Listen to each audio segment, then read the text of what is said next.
O próximo e-book que eu vou lançar, provavelmente essa semana, vai ser o Filosofia 2.0. E eu estou hoje terminando a análise, né, que eu chamo de diálogo, com o livro da Lavenne, que é sobre filosofia para quem tem pressa. Leslie Levene.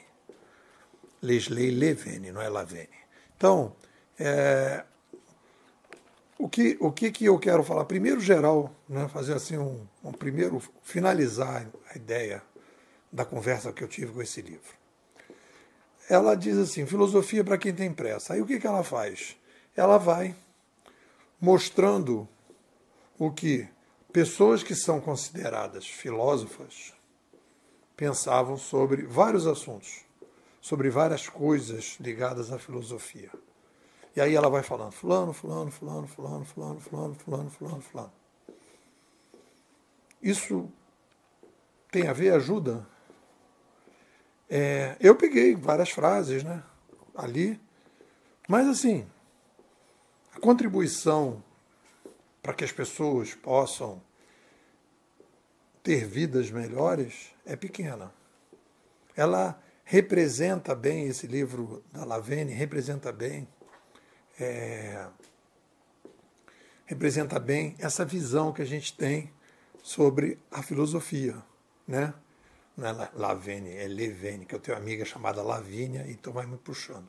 É Levene. Ela tem essa visão que é assim, quando a pessoa vai falar de filosofia, ela vai começar a falar dos autores de filosofia. Então tem fulano, disse isso. Espera aí. Então você vai lendo, né, eu fiz aqui, pego, né, o livro e vou separando as frases que eu acho mais interessantes e trago para mim, para eu poder colocar aqui na narrativa.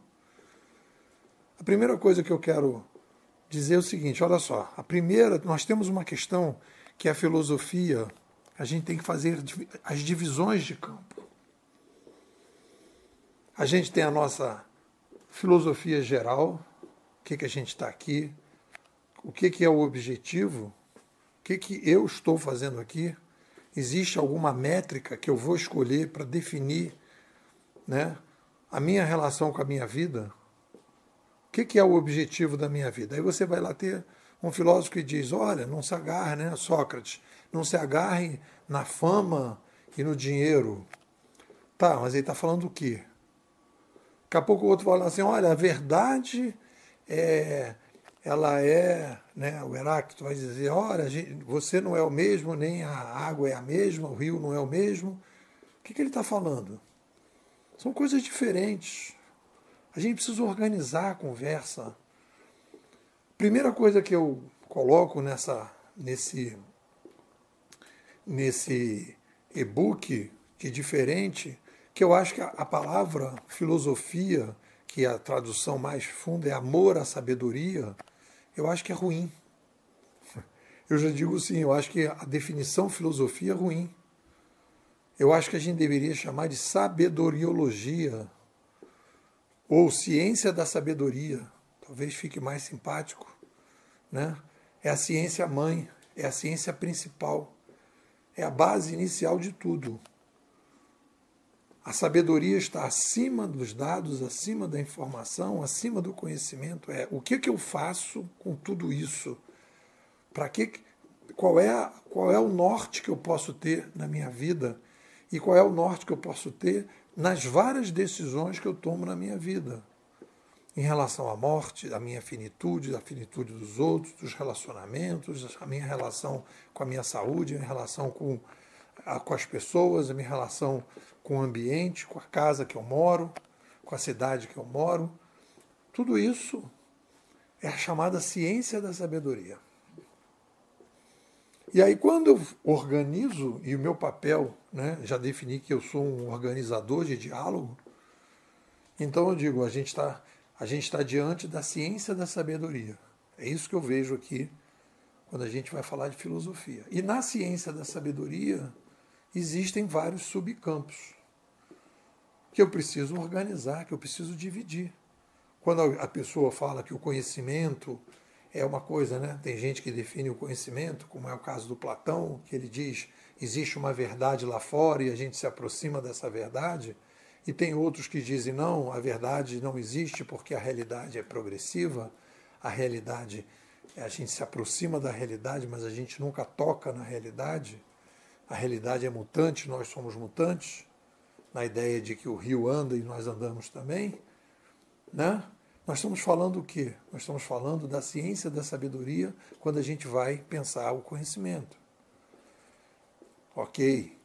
Depois tem toda a conversa sobre para que a gente está aqui. A questão da felicidade, a questão do bem-estar continuado, de uma vida mais significativa. Aí você vai ter vários filósofos que vão falar sobre isso, né? De como a gente tem que focar a atenção, não se preocupar com coisas que a gente não pode atingir e se preocupar com aquelas que a gente pode atingir.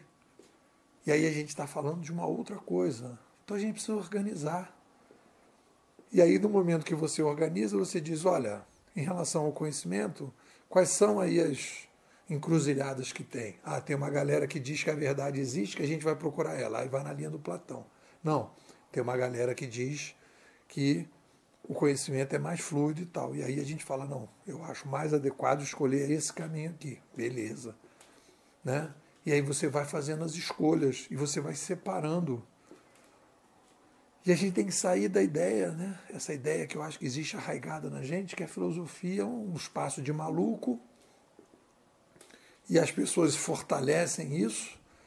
A ideia de que a filosofia, estudar a filosofia, estudar a história da filosofia. E eu acho assim, daqui para frente, a minha sugestão é a gente esquecer essa palavra filosofia.